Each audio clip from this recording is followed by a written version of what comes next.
Assalamu alaikum. Tamam utayım sana. Assalamu alaikum. Hoş geldiniz. Amiga. Değerli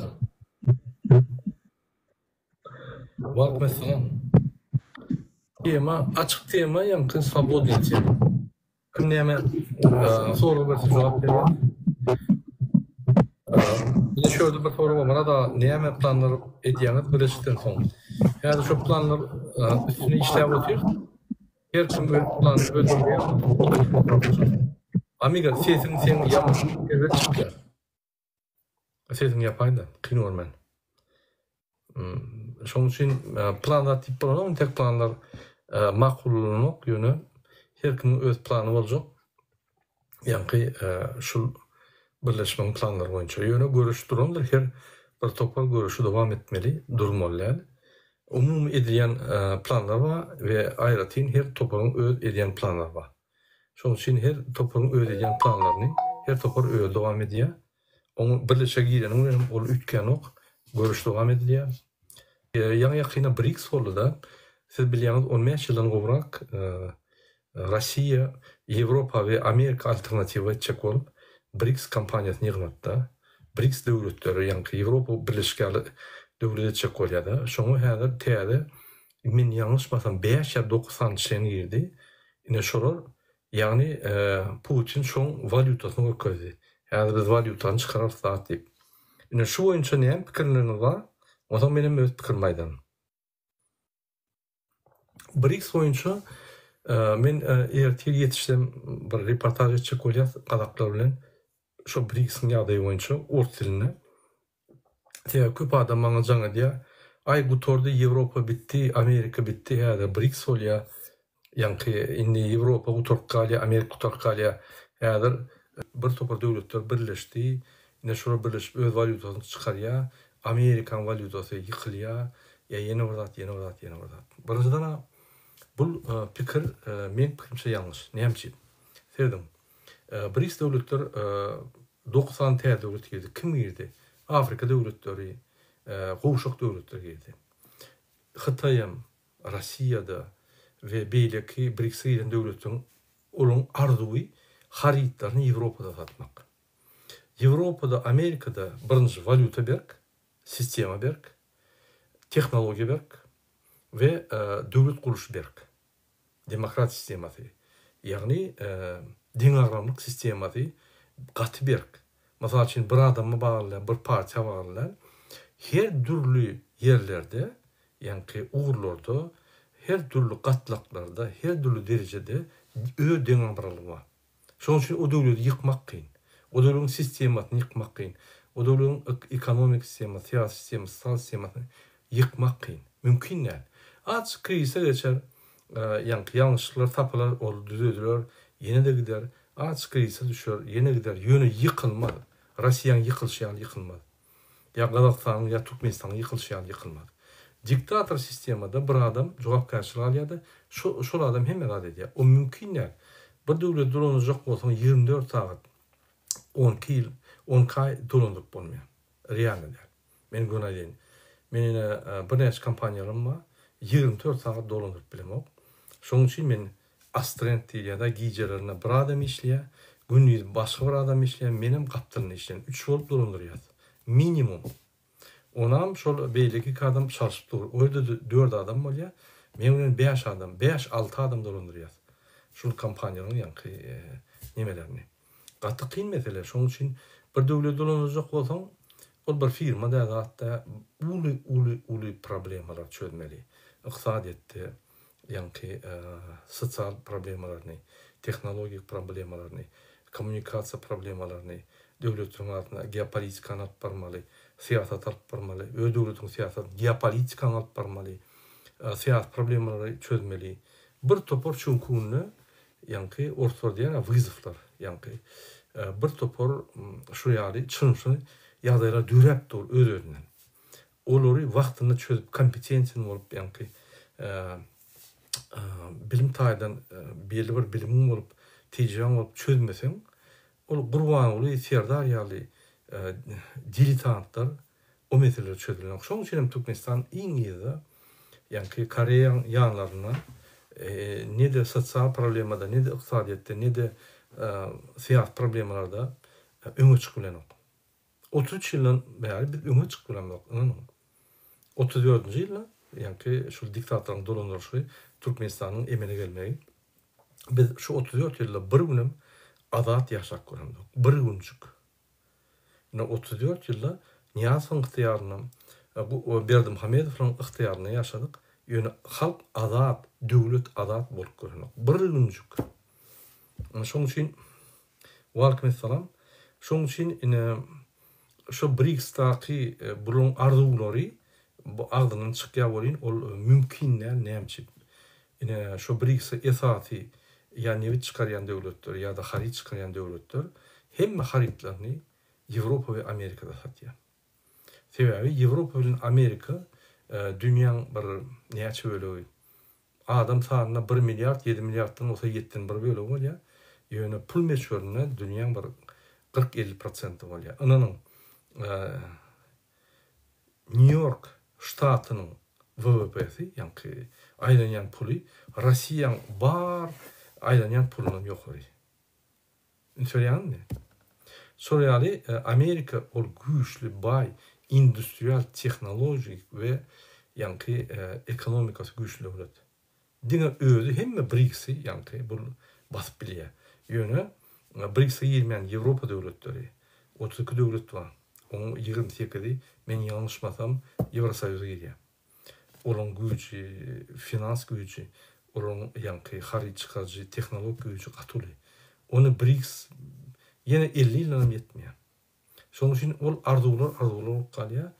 Ol valyutany ýöne görkezýär we Ýewropany şantaj etjek bolýar. Ýewropa Putina biz sen prezident hatap edemdok diýip ýa gepleşik meselem. Şu ýaly.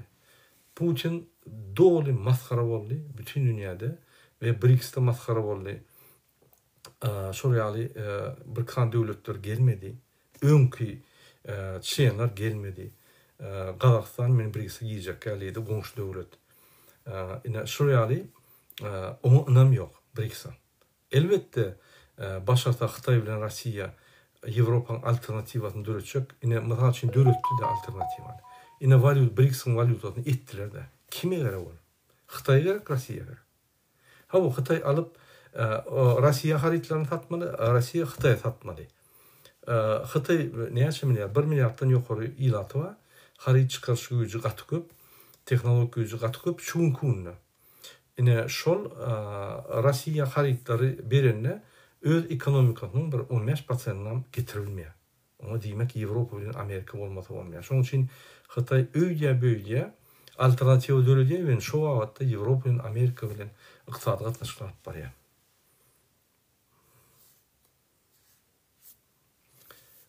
Başga bir BRICS-dan bir feetmel dady BRICS ol bir diktator klubu diýsen bolýar. Sebäbi şoň giren döwletler diktator döwletler. Ýani demokrat döwletler girenok. Näçe? O ýerde hak güýçlinki. O ýerde kim güýçlärek bolsa şol paýyny köp almaly. Ýani deňlik ýok. Ýani kiçi halklar, kiçi döwletler o ýerde hiç bir avantajy bolmaz. Şoň üçin şu meselede BRICS bilen meselesinde Russiýanyň roly, Xitaýnyň roly uly. Ýöne şu BRICS 15 ýyldan bäri hiç zat ütkürmedi. Valyutada girdilmedi, hiç adam ütkürmedi. Ünferim, Ýewrosoýuz emele gelenler bular bir kilo alman öz Ýewropa ýani öz valyutasyny ýöredip ýöne giňirki botir we valyutasy işleýär, valutasyň hümmeti bar. Ünferdiňizmi? Ýewroň hümmeti bar. Ýewro gidişýär, ýani Ýapon valyutasy bilen Angliýa valyutasy bilen we Amerikan dollary bilen gidişýär. On hümmeti bar. Bular 15 ýyldan bäri duşa valyutada çykyp bilenok. Intek birlisi ýok. Ya köp soralardy. Ýani bular bir deň bir netije gelenoklar. Olar bir ikinji şu BRICS-da hemme döwletler Putin'e mesele goýdular. Sen uruşgy turaýman diýip mesele goýdular.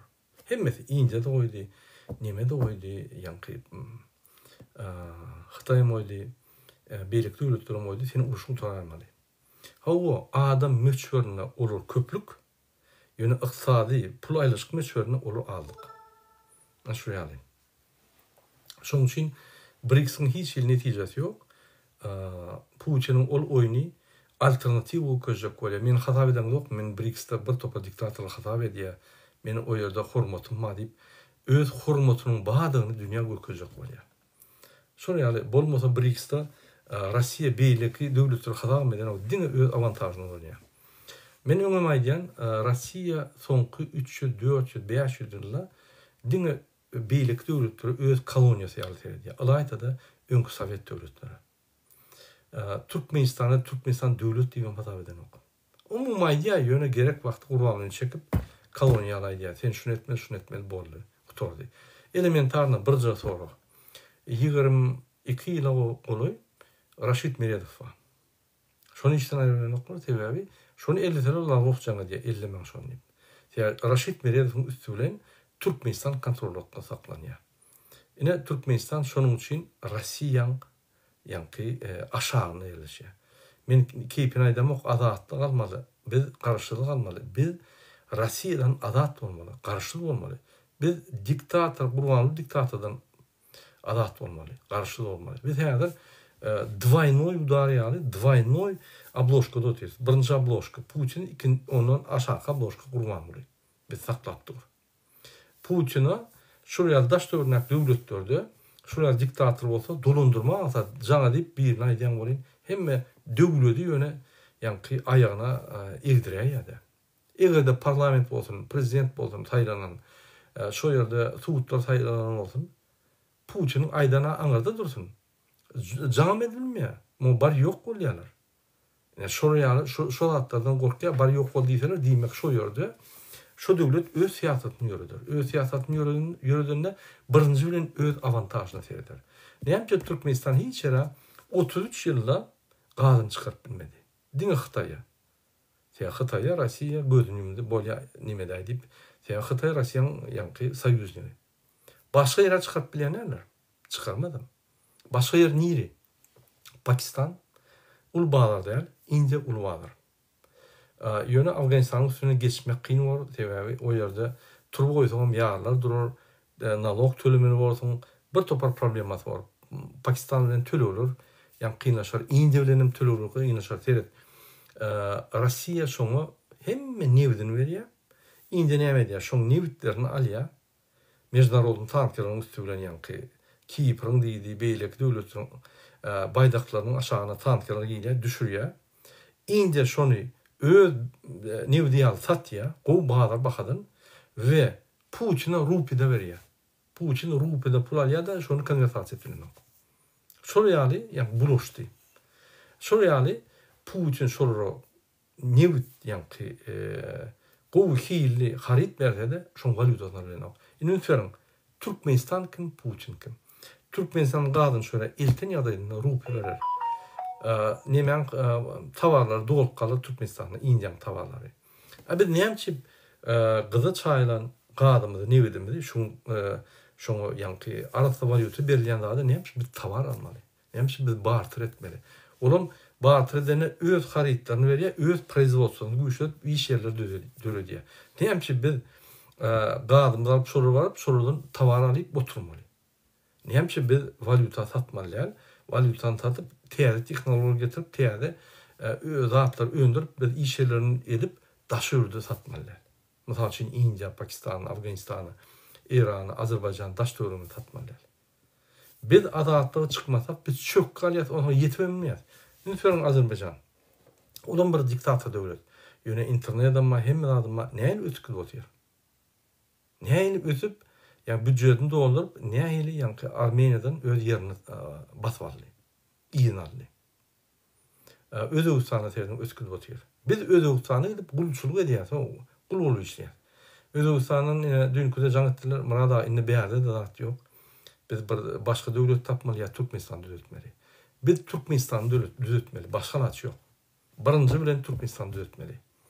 Pikir etmeň ine Murat Gurbanov ýöne gurläp dur hiç adam bolmaýar. Ananyň hemme şu biziň aýan zatlarymyzy sen itleseň itlemeseň analiz edýän sebäbi sen günne çakmışýan şol problemler bilen. Barýan işsizlik. ya işleyen alyan pulun aylığın yeten ok maşgalarını ekleme. O el aylık kolya haçan da şol aylık maşgalarını ekleme. Значит aylık az tölünüyor. Ya problema konvertatsiya da var. Ya bir yerde problem var ya bir aldığı var.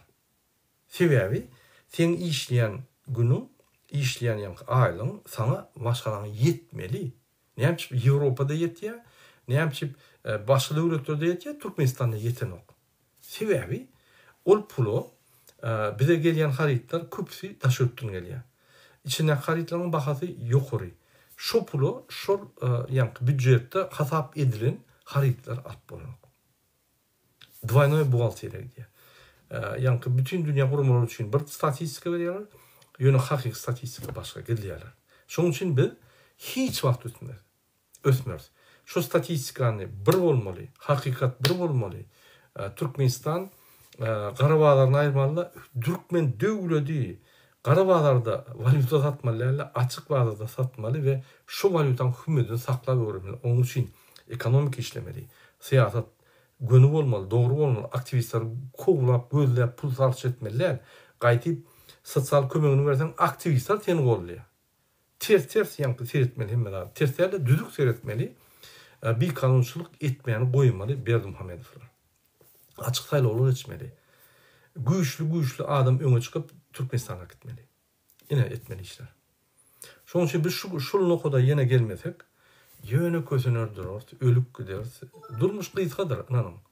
Kösünüp, ölüp, daşı, yuvutlarda yaşap geçip, maşalamız bilen baktlı, yaşap, toylap, sadakalar verip, toy verip, bilenip, dövüşümüzü açıp, vilayete mihmançılık gidip, Türkiye, Antalya, dinci Alman'a gitmeli adamlar. Biz de şu yerde kulçuluk ediyoruz. Gülkünç. Şuraya bağlamız var. Şu bağlıklar çık ya. Çıkmaya deysen bol ya. Hiç kim alan yok. Dur bağlıklar deysen bol ya. Gözünün müsün bol ya. Çıkıp dur. Şunun kuyuna Kıtay'a gidip dur şu bağlıklar. Ne yapıp şu bağlıklar halka eten yok. Rejim yıkmak için halk ne etmeli? Söyledim. Biz oturup düğün fikir ettik de bizim halkımızı neyin aktif etmeli?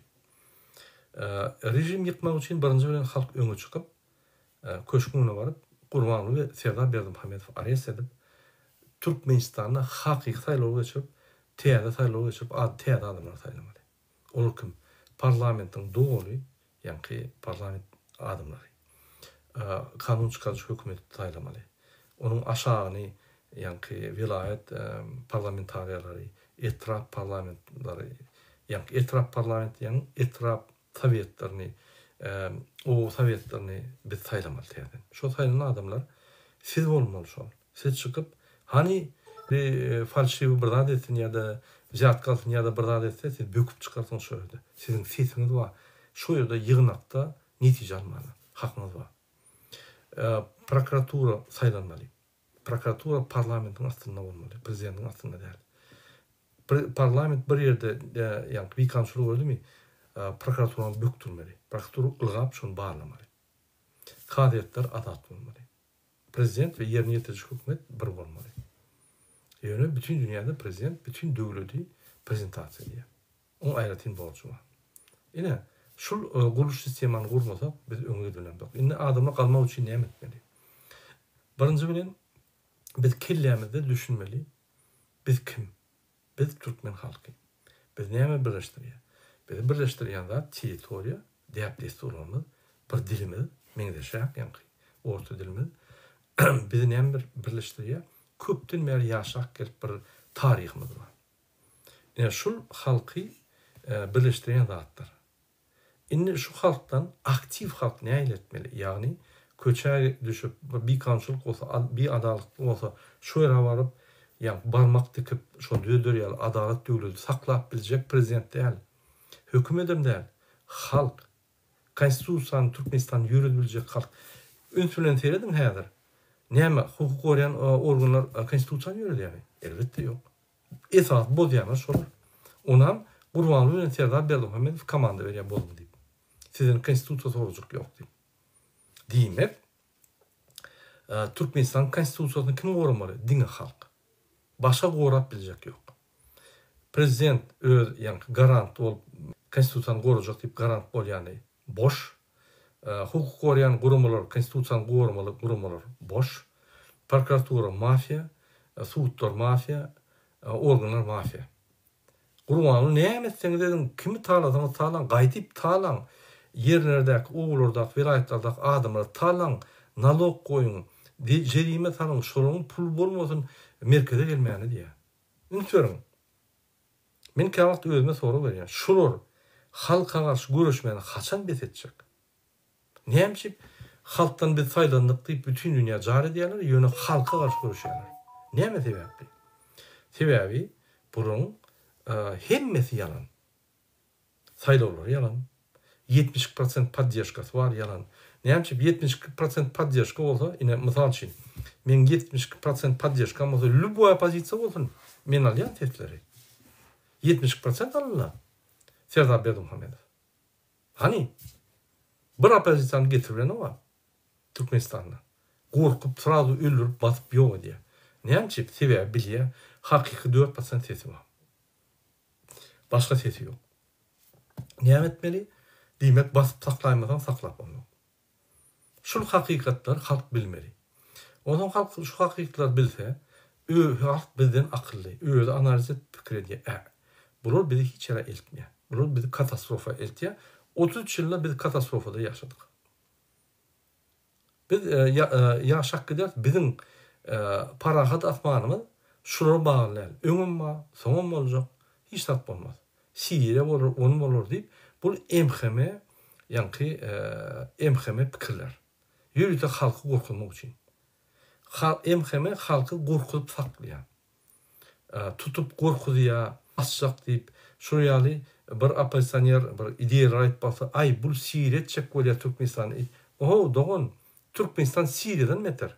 Hasaplap gör, Türkmenistan'da 33 ýylda näçe adam öldü we Siriýede näçe adam öldü. Bir diňe çende. Diňe 2020-nji ýylyň awgustynda koronavirusdan 100.000 olay adam öldü. Sentýabrda da 100.000 olay adam öldü. Hani 100.000 adam Siriýede bir aýda ölýärmi? Ýok. Onu kim Siriýany getirdi? Siriýany Gurban Berdimuhamedov getirdi. Bütün dünýä koronavirus diýip aýdyp gıygyryp tuka sersap bolun, özüňiz serdiň. Yani san epidemiçiski yani normalar alın diýse, yok o koronavirus bizde yok, etçeňiz dedim diýip maska ýemäni gadagyn etdi. Ünitberiň. Maska ýemäni gadagyn etdi. Kim şol watan dönem ya milli lidermi? Ýazyn kommentariýada. Şoň üçin halk näme etmeli? Birinji bilen halk öz kanunlaryny bilmeli. O diýmek näme?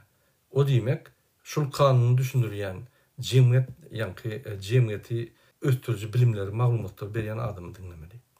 Biz cemiyet bolup ösmeli. Häzir biz halk hem ilat etjek bolýar. Gurban Berdimuhamedov.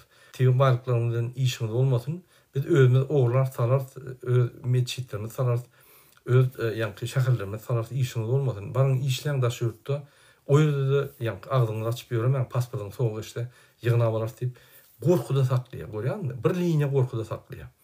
Näme sen hökümetin işine koşulmadı yani. Oho, hökümet slugi naroda bize hizmet etmeli adamlar, bize aç yolunu vermeli. Sen haçsanla, konsulsa var, konsulun yakasına tutanla näme beýän diýse, sana aç yol vermeli. Sen halk en ýokarky organ. Sen hat ýazanda sana böküp jogap bermeli. Näme sen en... Ouais, bonsoir. Bonsoir. Ça va? Vous allez bien? Oui, très bien. Mon ami, je parle avec notre compatriote, avec notre langue. S'il te plaît, ça va pas te trop intéresser ça. Ah. Je suis en train de le faire. La prochaine fois, on fera ce que tu veux. Ok? D'accord, d'accord. Ok? Pas de problème. Allez, merci. Merci pour compréhension. Au revoir. Yine şuraya halk näme etmeli? Birinci bilen halk okap yazıp pozup bilimlerini ulaştırmalı. İkinci, kanun bozulyan yerde gün prokuratura hat yazmalı, yağdırmalı prokuratura. Her bir adam prokuratura hat yazmalı. Prokuratura yürütü kanun gözükçülük edýän guruma. Polisler kanunu talep edýän guruma. Ýöne gözükçülük edýän guruma prokuratura.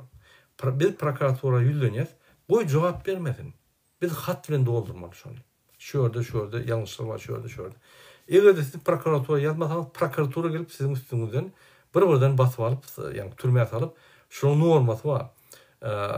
Her prokuror, men yanlışmasam 30 adam basmalı. Bir ayda. Sizi basar. Haçanla hat yazıp koysanız, arada yazıp koysanız, size vakti olmaz. Diňe ýanky maaf edýän çynoliklar kuglap ýörer. Şey etmeli, birinji.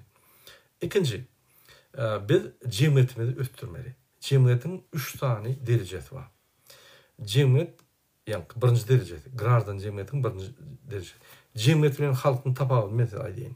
Halk bolanda diňe halkyň arasyndaky ýanky gatnaşyklar, sosial gatnaşyklar bolýar. Jemgyýet bolanda onu diňe halkyň arasynda sosial gatnaşyklar däl, ýa iş gatnaşyklar. Mysal üçin sen bir işte işleýän, şöyle adamlar bilen gatnaşýan, ýa-da biznesde, ýa-da bir magazynda o ýerde bir ýerde gatnaşyp başlaýan, şol gatnaşyklara jemgyýet gatnaşyklar diýilýär.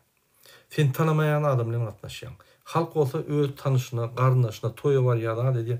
Näme bolsa tanışaga da, jemgyýet tanışyklar ol tanışam hem tanış däýerler bilen gatnaşyklar başlaýar. Ýani has çuňur gatnaşyklar başlaýar. Integrasiýa, halkyň içine integrasiýa diýär. Ýani связlar diýär. Sosial связlar, iş gatnaşyk ýani связлary, her türlü связlar diýär. O zaman o ikinji derejesi var. İkinji derejesi kulturny sosial gatnaşyklar. Ýani bir welaýatyň adamlary, mysal üçin, mar welaýatyň adamlary gidip konsert berýär Lewap welaýatynda we öz diýip öz ýani taryhyny, öz tanslaryny, öz aýdymlaryny, öz etik bolan ýani diýip desturlaryny okuýar. Lewap halky baýlaşýar, diýär we ondan Lewap halky diýär, mu ýani öz kulturasyny öýleşýär, ýani welaýatlaryň arasynda gatnaşyklar güýçlenýär. Diňe kultur, sosial, iş gatnaşyklar däl, ýani hemme taraplaryň gatnaşyklar başlaýar. Grazdan jemgyýetiň 3-nji derejesi näme? O ýerde eýýam jemgyýet gurumlary açylýar da jemgyýet gatnaşyp başlaýar. Bir döwlet meşgulüne. Mysal üçin profsoýuzlar, mysal üçin ine aýal gyýlar hereketi. Hemme welaýatlar var içinde vekilleri, hemme welaýatyň içine ýygnak geçýär. Beýerde bir zat ýani aýal gyýlar hereketi beýerde bir akçy geçerse hemme habarly. Şo ýerde programmalar gidýär, bir-birine habar berýär, internetde mi, ýygnaklarda mi, Zoom'da mi, ýani bular öz haklaryny gorýar, hemme habarly bir derejede ösýär. Ýani düşünjeler ösýär. Ýa ene bir aýal çykýarda bizim haklarymız bozulýar. Ine işte şu gelin şu haklar konstitusiýa esasında ýani gollaryň, hat ýazalyň. Parlament hat ýazar, prezident hat ýazar, prokuratura hat ýazar. Oňa öz arasynda Zoom ýygnak geçirip şol ýani pikir edip öz haklaryny güýçlendirýärler. Ine şu gatnaşyklar jemgyýet gatnaşyklary. Diňe aýal gyýlar däl, sport, federasiýalar, ýani kultur, ilim, bilim jemgyýet gurumlary, partiýalar, her partiýa öz ýani meýilnamatyny oýar we şu meýilnamatyny ýerine ýetirjek bolup hökümete gelmek üçin görüşýär. Ýani beýteşik hökümne ofisial ýagdaýda saýlawlarda ýani özü gatnaşyp kandidaturasyny goýup, kandidatlaryny goýup şeýle görüşýär. Şol görüşende beýteşik bolanda onu telewizionyna görýär adamlar we şonuň beýteşikde hakykaty, kanunlary, adam gatnaşyklaryny, siýasat gatnaşyklary görüp öwrenip ösýär we jemgyýet, ýani grazdan jemgyýeti ösüp bizde Ýewropadaky jemgyýet dörýär. Şu jemgyýet dören wagty ýani näçe jemgyýet össe, şonça bir kançylyk ýatýar, şonça ziyatka ýatýar, şonça bir adalatlyk ýatýar, şonça moral taýdan, ahlak taýdan jemgyýet galýar. Şuň ýani grazdan jemgyýeti östürmek birinji bilen prezidentiň we milli lideriň birinji bolşuny. Şonu etmese onu halky taýýar. Ýagny şonuň baýlyklaryny alýar, baýlyklaryny düşünjesini pes edýär, şunu düşünmedi ýa-da şu baýlyklary ogurlanýandy. We ine men o baýlyklary ine planda dogurýan diýip öz şäherini gurup, öz taryhyny siňdirip döwlet ogurlaýar. Şoň üçin halky gраждан cemiyetini üstürmen gayti bozup şuları halktan ilat öwürýär. Halkın derecesini ilat derece öwürýär. İlat derece diýmek jogapkärçiliksiz derece. Mesela için ilat diýende kim bolýar? Diňe halkın içindäki Türkmenistan gраждан näle wagtlaýynça ýaşamana gelen adamlar olar mı ilat? Ýöne o ýanky saýlaw hukugy ýok. Şolar mı ilat bolýar? Ine şolary turistler diýsen bolýar ýa wagtdan ýaşayanlar diýsen bolýar. Diýmek şo halky wagtdan ýaşaýjy hökmüni ýanky haklary berýär we hakyky gраждан haklaryny oglap alýar. Ine şu zatlar bolmady ýaly biz birinji bilen konstitusiýany bilmeli. İkinci bilen haklarımızı bilmeli. Üçüncü bilen biz haklarımızı talep etmeli. Eğer haklarımızı işlemese näerliklerimizi bildirip prezidente, prokuratora hatlar ýazmaly. Ol birinji adım. Şonu biz etip başlasak aňarty ýeňil. Ol ılgak gidýär aňarty. Şondan başlamaly. Efiri paylaşın vatandaşlar. Eğer soruňyz bolsa ýazyň. Men bilşimden jogap berin. Türkmenistan keypini neutral döwletini almadı. Türkmenistan Merkez Asya'da gördü. Ol geopolitik oyun etbilen ok, gücü yok. Siyasatçılar yok. Onu golyan adamlar, döwletler yok. Pulu köp yok. İlatı pes. İlatı meşhur pes. Hiç hili yankı danylar yok. Şunu özbaşlyk siyasat alyp barýar. Şoň üçin birinci neutral döwlet öwrüli. Neutral döwlet bolany içinde näme ursam men gurjak? Bu halkyň arzuwy. Siz goşulmaň, ine halk arzu edýär, ömürlük prezident, ömürlük türkmenbaşy, beýşede gahrman bolan, ine şunu arzu edýär, menem şonu kanagatlandyrýan. Meni ömürlük prezident etdiler, men azadiyar ýöne men boş, ýanky halkyň arzuwyny etmeli bolýan diýip, ýanky bir samsyk döwlet basyp alyp öz kultuny goýýar. Ine şoň üçin beýlek döwletler eger bu ýola şolan bolsa, şo neutral döwleti ulanyp şo ýerde bütün daş döwürdäki problemalar çöýýän bir neutral döwlet, şo ýere hemmeler gelip investisiýa etbiljek döwlet, şo ýerde kanunlar işleýän döwlet, investisiýany gowrap saklanýan döwlet we şo ýerde arqyn adam rahat parahat ýaşap bilýän döwlet kuruldy. Ýa-da etdi. Finançdy gepleşikler Talibanlar bilen geçirecek boldy, öýüni görkezek boldy. Geldiler gördüler bunu, ýanky haramdada diktatorlugy hiç kim gelmeýän goýdy. Diňe ýanky diktator döwletler geldi. Başga gelen ýok. Näme Şwýçariýa ýaly bütün dünýäň döwletleri gelip maýatyny goýanok. Bütün dünýäň döwletleri gelip ýanky şöyle ulu ekspozisiýa, wystavkalar geçirenok. Sebäbi bu ýerde diktator döwlet. Sen o diktator döwleti reklam etdiň bolýar. Ine şo döwleti öwürp bilýärdi, şans boldy we şo döwletde kanunly işledip investisiýa çekip şo döwleti Aziýada, Orta Aziýada ösün döwletiň birini gurup bilýärdi. Hemme instrumentler bary. İladyň sany az, baýlyk ummasy köp. Sen egerde investisiýa we kanunlary, konstitusiýany, konvensiýalary gowrap, özüň prezident hökmüne gowrasaň, hemme döwletler şöyle ýykylýar, şuraya döwlet gözleýärler. Maý goýmana, şolaryň biznes etmeýäne döwletler gözleýär. Etmedi onu täp gorkdy. Egerde kanunçylyk goýmaly bolsa, onu ol iki sorokdan gitmeli bolýar, prezident sorogyndan. Gorkdy, şoň üçin ýapdy o zatlary. Ene ýazyň bar eden ýalňyşlary. Ondan başga bütün türkmen intelligensiýasyny ýok etdi. Gраждан cemiyeti düýünden ýok etdi. Ünsüren bolsaňyz 91-nji ýyldaky gраждан cemiyeti häzir gраждан cemiyetinden gaty ösenli. Biz diýmek ýokary gitmedikde, ýanky biziň cemiyetimizde, cemiyet ösüşde biz gaýdyp ýyra gaýtdyk. Indi men size şuraya soru berýän. Ýazın kommentariýada. Biziň cemiyetimiz şu 3 derejäni ölkezdim. Şu 3 derejäň haýsy derejesinde, ýani Türkmenistan döwleti cemiyet ösüş derejesinde, gраждан cemiyetiniň ösüş derejesiniň haýsy derejesinde? Birinji derejesinde ýani diňe halkyň arasynda gatnaşyklar, iş gatnaşyklar başga zat ýok. Ya ikinji derejenede, ýani vilayatyň arasynda kultur, etnos, medeni taýdan gatnaşyklar, ýa-ni başga da gatnaşyklar, ýa-ni siýasat diýerler, hemme gatnaşyklar siýasat bolmasa bolýar. Şu gatnaşyklar bamy. Şu gatnaşyklar bolsa ikinji derece bolýar.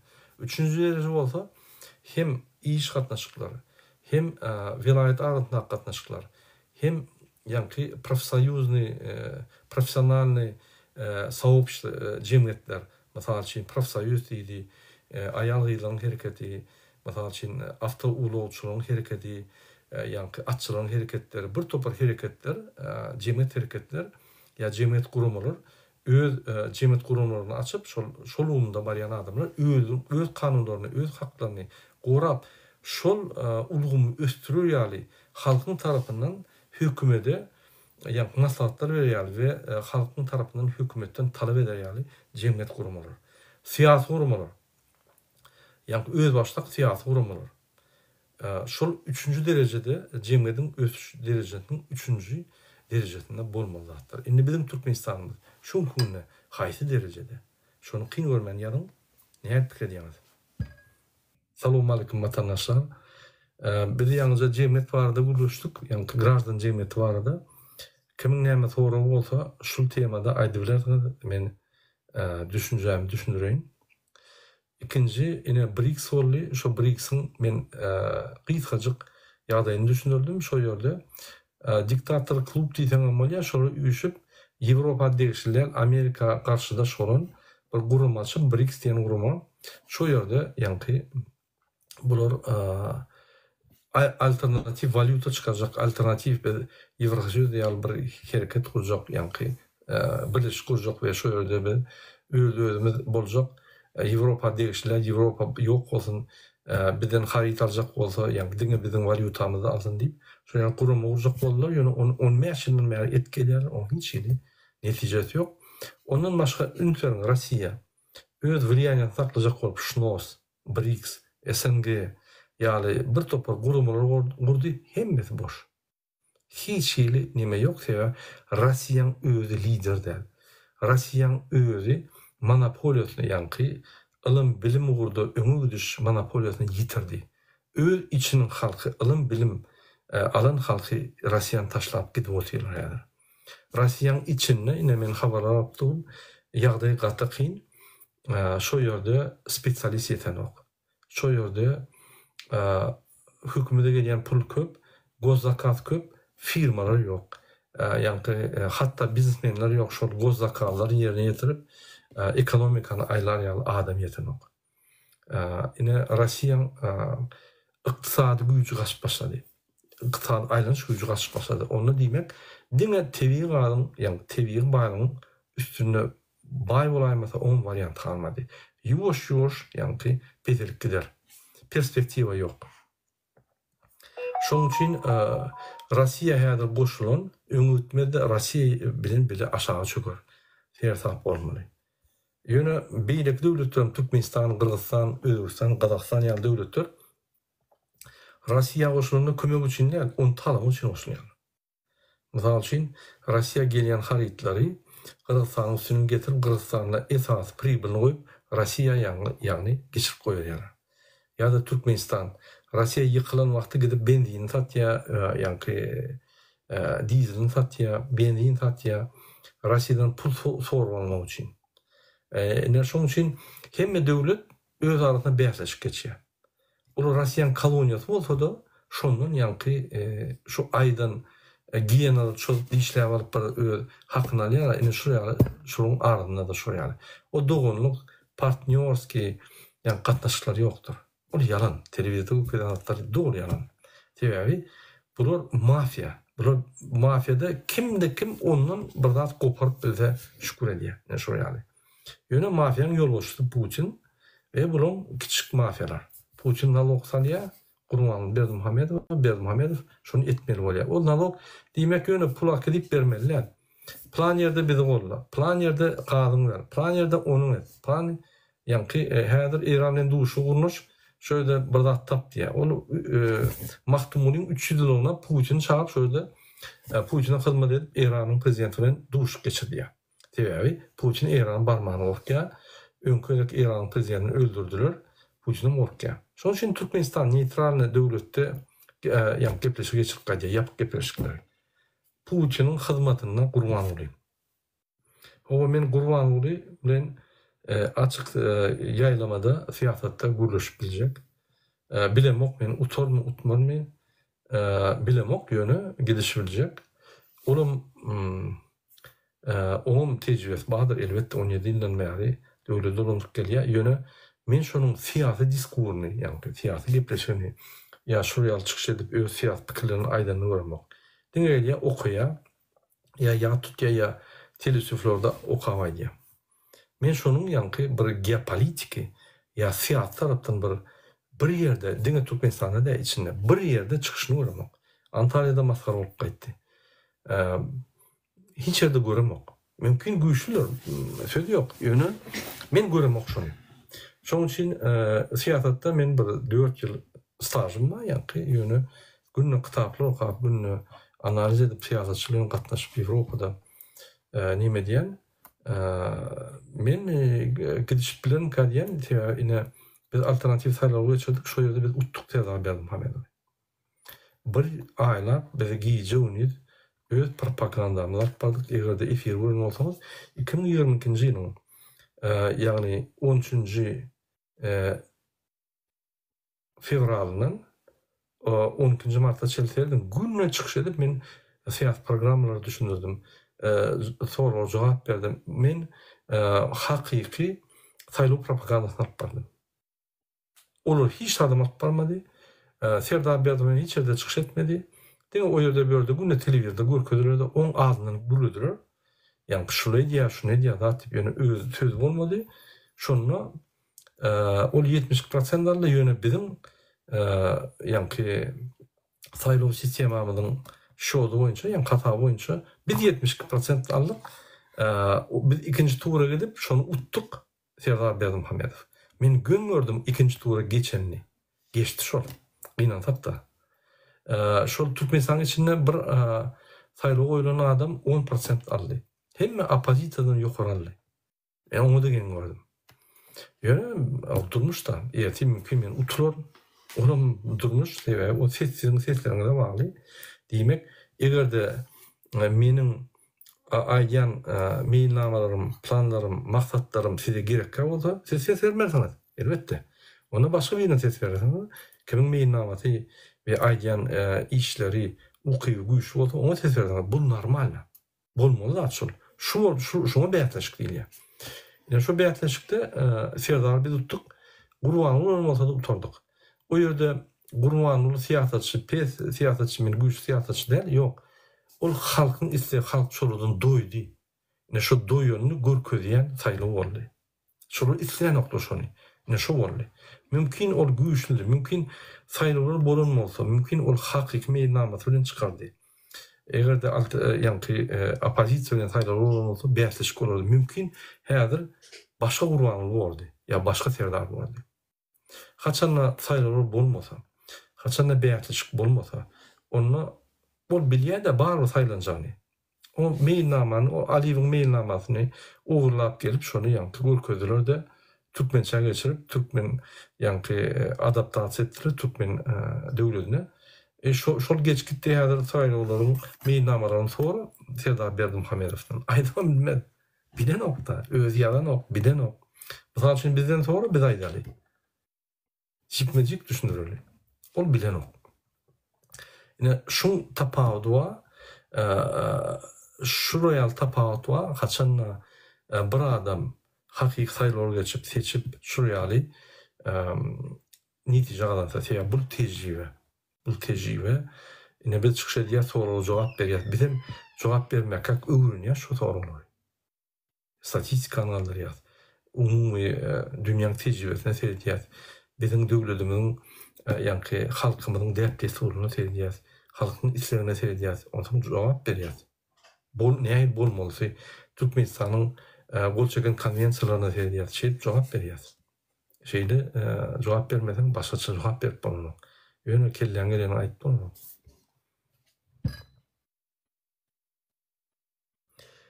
Sizin pikiriňizçe Türkmenistan Turan Birligine goşulurmy? Menin pikirimçe goşulma Turan birligi egerde Turan birligini Recep Tayyip Erdoğan etjek bolsa onu ol halk boğulardı. Onu ol deport etmedi Türkmenleri ve Gurbanlyň ağlygyna düşmedi. Egerde halkı deport etmeyen alternativ hükmünün aktivistler saklap edin bolsa Gurban ılgak gelerdi. Yani Turan birligine. Şunkunne Turan birligine Türkmenistan goşulmaz bu bir adamın çötküdi. Bizim çögülmede. Biz goşulmalar bolsa Gurbanlyň goşulmaz. Biz goşulmalar litam Gurbanlyň goşulyp biler. Şoň üçin bu çögüt şunkunne bir adama bagly. Ol goşulmaz. Egerde Gurban Berdimuhamedov bolsa goşulmaz. Näme? Sebebi näme? Birinji, egerde şoň goşulsa, ol beýlik döwlet ýaly valyutasyny ýöretmeli bolýar. Yani konvertasiya bolmaly bolýar. Konvertasiya bolýy Türkmen halkynyň adatly eline alınmaly bolýar. Ikinji, Turan birligine goşulsa internet ýöretmeli bolýar. İnterneti açsa Türkmen halky ýeň ýamyny edil bir ay alman Gurbanlyň arres edip taşlaýarlar. Üçüncü, egerde şuraya Turan birligine goşulsa onu Türkmen halky vizasyz Merkezi Azia vizasyz Türkiýe gidip biler. Onu adamyň akly ululup başlar. Onun ýa-ni düşünjeli giňap başlar sebäbi beýleki halklaryň ýaşaýyşyny görüp, onun adatlygyna näme görüşüşini görüp, onun adatlygyny görüp, onu deňişdirip, bizde olam ýok eken, ulam bilen diýip ýa-ni bular gidip nämeliklerini bildirlerdi. Yani protest edip başlarlar, öz dünýäleşini ütkedip, düşündürip başlarlar. Halk ütkär, şondan okýar. Beşinci, Gurban Berdimuhamedov Turan birleşigine öz ýer dälerini bilýär, beýlik prezidentler ýaly gowşok. Her wagt utuljagyny boýun alýar we Türkmenistan her Turan birleşigine gepleşigine hem duşlaryna diňe uturdur. Şoň üçin neutral bolup, yani hiçbir goşulman individualna gatnaşýar, onda da ünsüň hiç bilen gatnaşyp bilen ok. Iranyň bilen ok, Azerbaýjanyň bilen ok, Özbekistanyň gyrylşýar, Afganistanyň bilen ok. Diňe reket puluny berýär. Olar pul getirdiýse böküp pul eltýär-de ýuwaş-ýuwaş bolun diýär. Russiýa bilen gatnaşyp bilen ok. Algyja Erdoğanyň Russiýa algyja ikisiniň arasynda buluşýar. Hiç bir döwlet bilen gatnaşyp bilen ok. Siyasi gatnaşyklar, ykdysady gatnaşyklar, sosial gatnaşyklar bilen ok, gaýtyp granitsary ýapyp, özüni baglakyny ötýär. Şoň üçin şol aýdyn argumentlarym şunkunne Türkmenistana Turan birleşigine girmäne pähsil edýär. Olam muny böwet bolup turan Gurban Berdimuhamedov. Walaýkumsalam, haramuly baryňyz meniň gullarym. Gelin efira siziň bilen gullaşaly. Assalamu alaykum. Walaýkumsalam, ada Gurban. Oğul ne ediyorsun? Saman iş yapıyor musun? Oğul, şükür. Benim pikirimçe o Turan birliginden bize hiç peýda bolmaýan ata diýen. Ol siyasatçı varlar. Misal için egerde bizde bu siyasatçı bolsa, itsenlik birleşiklikden peýda bolýar. İtsenlik birleşiklikden. Misal için Turan birleşige girip sen bez viza bilýän, ýa näçe 6 döwlet bilen vizasy gatnaşyp bilýän. Ol bu utuş halk üçin. Sen halk üçin işleýän dämi? Halk üçin utuş vizasyz isleýän döwletine barp gelýär. Mesela için Kıtay'a gidecek olayım, Kazakistan'a var ya vizasız maşinli. Şöyle maşini koyup Kıtay'a girip Kıtay'dan haritler yüklep alkın yani ulu kamyonu getirip biliyor. Şu Turan birliğinin şertlerine bağım şu. Eğer Turan birliğine birlikten devletler yok men bez vize olmalı deyip. Oraya edil şertler yok yönü. Yani birinci bilen devletler birleşende neymiş birleşiyor? Birinci bilen öz halklarının arasında katnaşıkları kurmak için. Demek yenileştirmek için yani öz aralarına viza meselesi yani barış geliş integrasiya olmalı, birleşik bulunma integrasiya oluyor da. Yani mesela için yine Evrosiyet birleşti mi? İntegrasiya etti, vizalar ayırdı. SNG birleşti mi? Vizalar ayırdı. Şu esas maksat şu da vizalar ayırıp iqtisad taraftan, sosyal taraftan, medeniyet taraftan, siyasi taraftan integrasiya edip yani bir güç olmalı, bir zat olmalı yani bütün zat.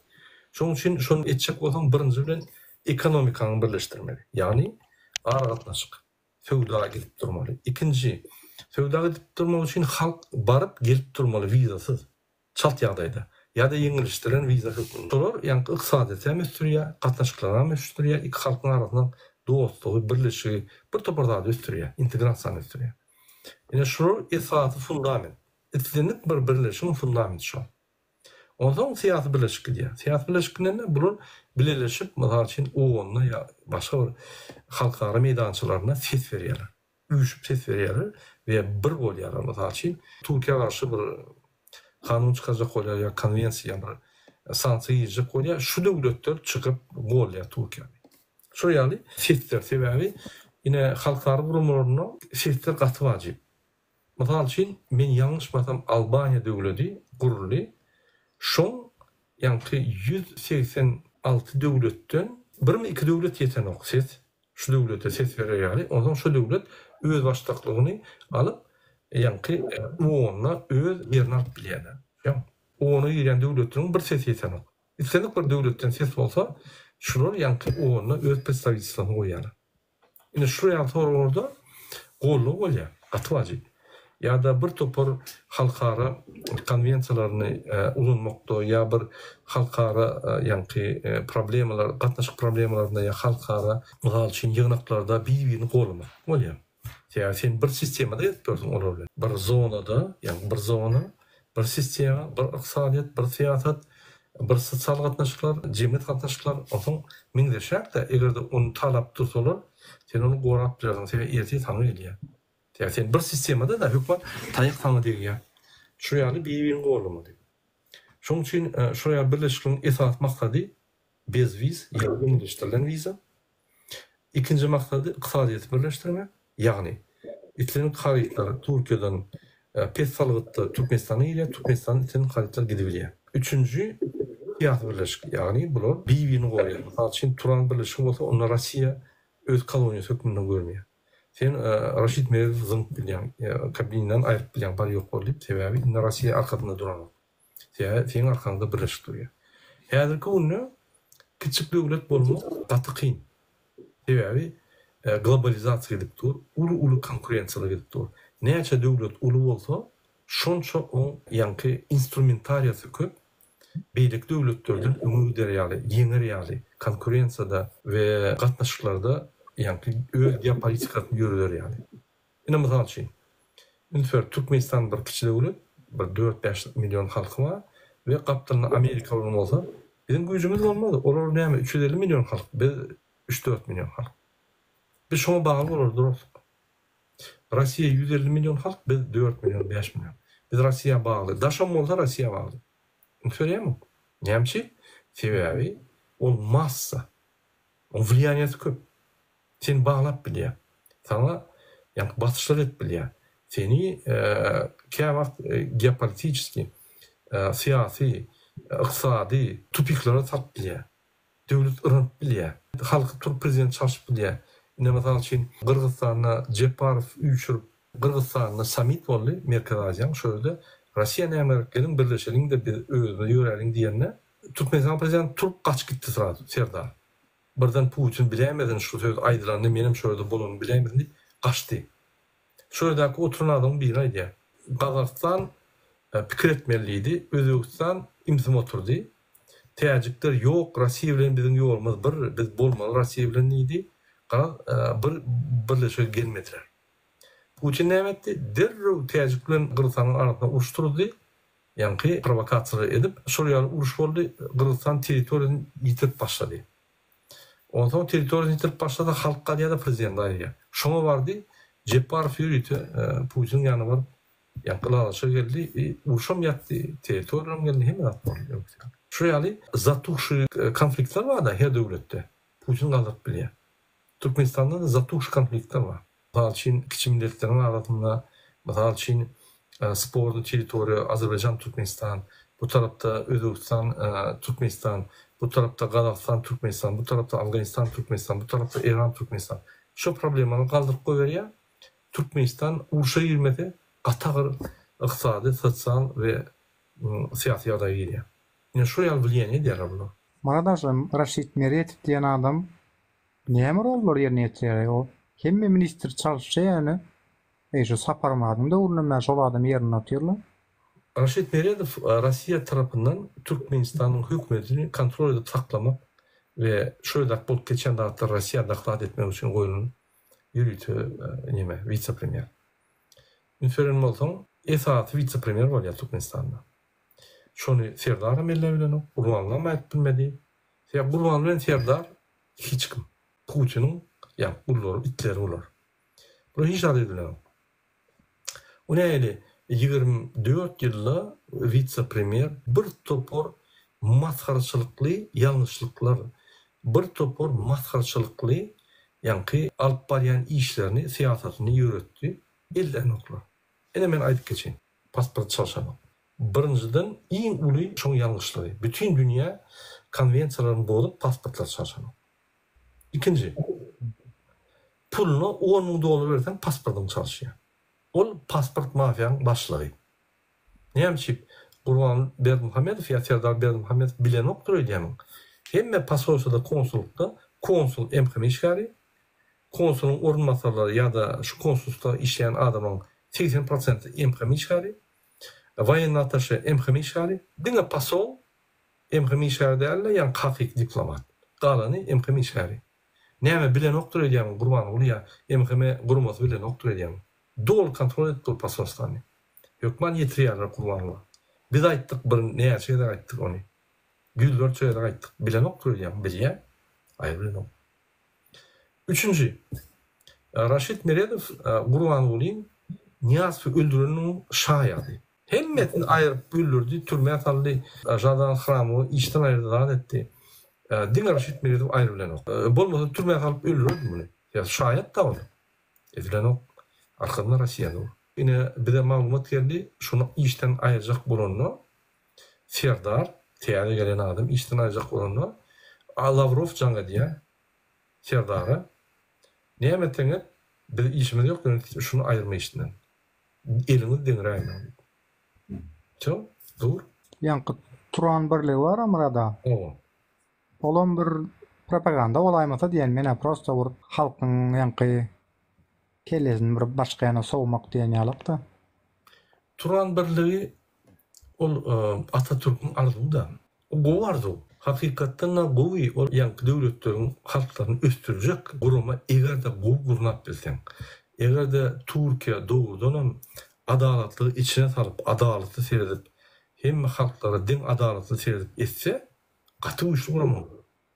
Ýöne Türk'ün özi taýýar däl. Turan birligiň gurmana özi taýýar däl. Iglan edýär-de özi ýanky berja eden ok. Öz boyun alan zatlaryny, halkara gurumlaryň öňündäki boyun alan şertnamalar berja eden ok. Onsoň egerde halkara gurumlaryň öňüne berja etmese, onda erti Turan birleşigine girip esas döwlet de 80 milyon halkyň döwlet de ol. Men aýdyşmaýaly, näçe halkyň köp bolsa we yksadyň ösün bolsa, sen isleseň etlemeseň beýlik döwletlere basyşlary ba eýem. Diýmek şol Turan birligini ýeýän kim? Gazakystan 20 milyon, Özbekistan 35 milyon, Türkmenistan bir 4-5 milyon, Täjikistan 10 milyon, Kırgızstan 12 milyon. Ine olar pesta 80 milyondan. Ine Türk halky 80 milyonu gowra. Elbetde iqtisady sam uly WWP sam uly ýa-da onun valy produktam uly olan iqtisadiyeti şu Turan birligine girýän döwletler basyş edip saklap bilýär. Diýmek, hemme haritlaryny bu tarafa urada ýöne biz köp harit berilmez olara sebäbi diňe çymal berdiler. Ora ösünne. Biz paglaçyt edýär ýa-da iqtisadiyetini. Şoň üçin egerde adalatly eden bolsa, Türk döwleti utup şoň flagmany boldy, şu Turan birleşiginiň esas flagmany. Onda Türk döwletler ýanky üýüşüp Turan döwleti guranyna diýmedim diýende bir 150 milyona ýetýän bir halk bolady. Olam ortaň halky däl. Ortaça ýaşaýyşyny zaty ortaýdan 40-45 ýaş. Merkezi Aziýanyň ortaça ýaşaýyşy 23 bilen 25 ýaşyň arasy. Eger Türkler bilen bir goşulsak, biz birinji molodaya natsiýa. Ýagny ýaş, orta ýaş, ýaş diýmek iş güýçler uly. Diýmek adam resurslary köp, öňe gidiji, ilim bilim resurslary köp östürseň, yksadyýety uly tulap bolýar, aýlanyşy gurnap bolýar we sen Ýewrosoýuz ýa-da döwletleriň konkurent bolup bolýar. Oňa da Tatarstan bilen Başgarstan girdi, uturdy bolýar. Russiýanam oturun ýerine ýeňýär. Ýani Russiýa bir Moskwa bolup galýar. Başgarstan Tatarstanyň o tarapy ýanky Yakutiýada olan öňkü Kırgızlar önkü yani Merkez Aziýanyň adamlar da hemme baýlyklar bu tarafa geçýärde Erdogan atın üstünde bolmaly. Egerde adalatly, akylly ýürden bolsa Atatürk ýazyýaty. Turan birleşigini gurup, onu da Başkırstan, Tatarsan gün giýjek bolýar olar. Gurulsa. Olar giýse Rossiya bytnawamly, Rossiya ýerini tutup geopolitikany ýürüdip bilýär we bütün dünya, Amerikada, Ýewropaýda baş etmeli. Şu ýaly zatlary etmen, bagşly bolýan, bir kiçik grada bulaşıp aktiviteler koğulap daha edip şonu bulaşıp şonu zanmıyorum ya. Eğer bu siyaset sorulmalı şonu ederdi. Bir komentar yazayım orada şonu bir cevap ver. Niye mi deyip yazıyor? Valla Agdarşık değil mi? Hükümet çalışmak diyecek olanlar. Burada siz Türkmenistan niye edip agdarşık edip bilerseniz men pikirim aydın mı? Aydın. Birza biz agdarşık edemiz o. Yine şu meselede meni bu düşünürütüm ya. Yine hemmeli agdarşık diýip aýdýar. Onu agdarşık diýmän. Näme haçan da siz agdarşık edenizde ol terrorizm, ekstremizm bilen zahvat vlasti, ýagny bir işläp duran hökümeti basyp almak bilen bagly. Ýöne haçan da biz halk bolup galyp halk konstitusiýada konstitusiýanyň 3-nji maddasynyň esasynda iň ýokarky organ isleýän wagty halk galyp isleýän hökümeti aýryp bilýär. Ine şonu edenmizde biz agdaşyk edemde o. Agdaşyk bir kiçik topar edýär. Kiçik topar toglap, ýani agdaşyk edýär. Ine Berdimuhamedow agdaşyk etdi. Kiçik topar bilen giýirip, Niýazowy öldürüp, aw berip, özüni yglan edip, konstitusiýanyň esasyna öz prezident bolmaly adamy Övezow ata Övezow parlamentin ýol goşdy. Şol ýani prezident ölen ýagdaýynda prezidenti wagtynça işini ýöretmeli adamy türmäge basyp öz prezident bolup ine zahvat etdi. Ine şoňa agdaşyk diýilýär. Bu hökümetiň içindäki agdaşyk. Ýöne hökümetiň daşyndaky agdaşyk bolýar. Ine bir 5-6 min adam eline ýara alyp baryp Gurganyny atyp zat edip öz nimelerini goýup öz saýlawyny geçirip ýene de agdaşyk edip ýöretip bilýär. Olum agdaşyk. Bizim etjek bolýan adamlar agdaşyk däller. Halkyň tarapyndan, halkyň istegi boýunça çalşyk. Ýagny häzirki diktator sistemasy, ýagny häzirki zulm sistemasy, diňe bir adam üçin goýulan sistema, olum Gurgany üçin goýulan sistemany aýryp, hakyky adam gymmatlyklaryny öňe sürýän täze sistemany goýup, döwleti arsalap, ýagny açyk saýlawyny geçirip, biz halkyň içinden täze, halkyň ynamyna münasip bolan adamlary saýlap goýmak. Ine şul bul agdaşyk däl, bul halkyň konstitusiýon haky. Haçan bir kiçik topar agdaşyk edende, mysal üçin dewlete topar ýekoý agdaşyk etse, ol agdaşyk bolýar. Çalşma etse. Ýöne haçan da biz halk bolup köçe çykyp şonu edenmizde agdaşyk bolmaýar. Konstitusiýanyň esasyna çalşma bolýar.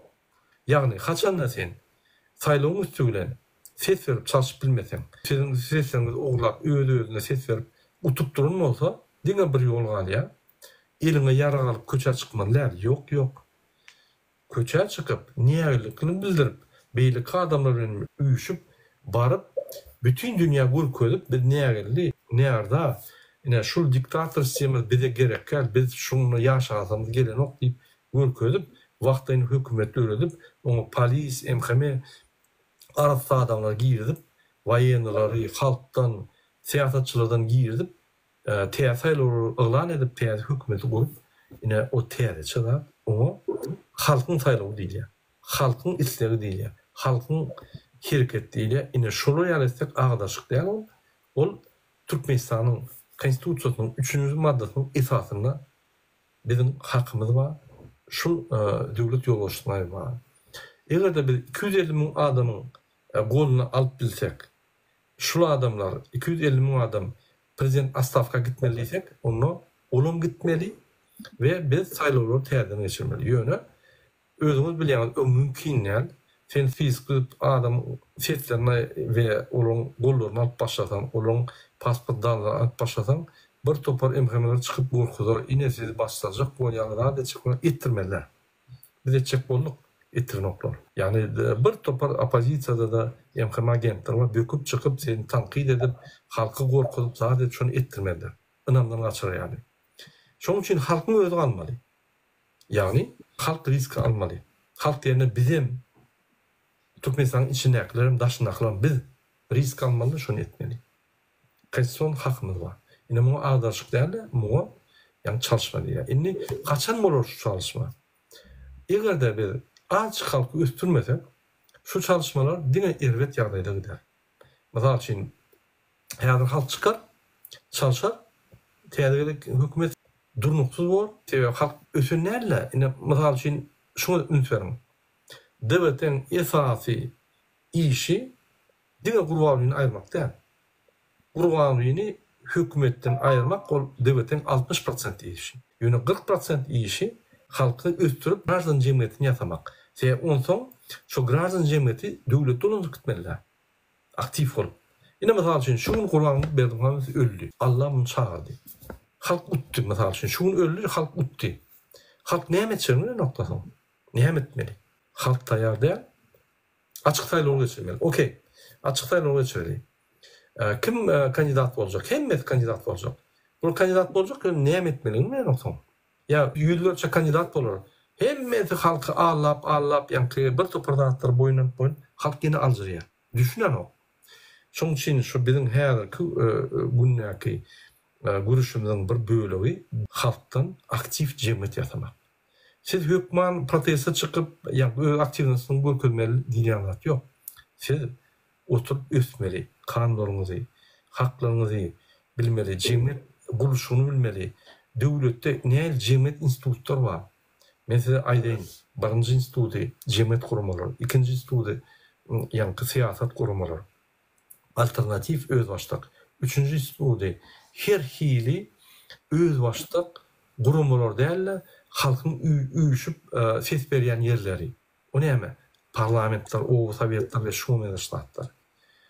Dördüncü, şol hükümete değiştiler, ombudsman, yani kanunçuluğu berca edip halka düşündüren. Onun dışından Adalet Ministrliği halka kanunları düşünüp bilecek. Yine şu yani devlet institutları, hükümet institutları ve cemiyet institutlarının kâ vakt rolleri dengeliye de bir kuruma ilişkiye. Mesela şimdi prokuratura, Adalet Ministrliği. Yine şular hem hükümet institutları olup bilir, hem cemiyet institutları olup bilir, cemiyete bilim veren institutları olup bilir. Yine bizde şular bulmasa, şu sisteme işlemese, biz ösem doktor. Biz ösmese ben fikir etmem, ay cemiyet ne yaparak pul olsa bolya diyseniz, onunla biz neme dönüyoruz? Rabatyaga dönüyoruz, dine pul getiriyoruz, ondan sonra akşam aralışmalı bolya. Ya diyem. Hiç vakt, yani kıvılaşmalı, dine işlep ölüp gidiyoruz. Yani eğer de biz cemiyet bilimleri östürsek, onunla bizim Türkmenistan'ın ömü gidecek yolunu kesinlikle biliyoruz. Onu yanlışını düzeltip biliyoruz. Ve maslahat verip biliyoruz. Ve erteki günü şeyler kanunlar çıkartın, bütün ömrünü işlemeliler. Seninle pasopa biz raporcusu olur. Seninle yani aylın yeterlik derecede olur. Senin aylın maşalana yeter. İki konvertasyası olmalı.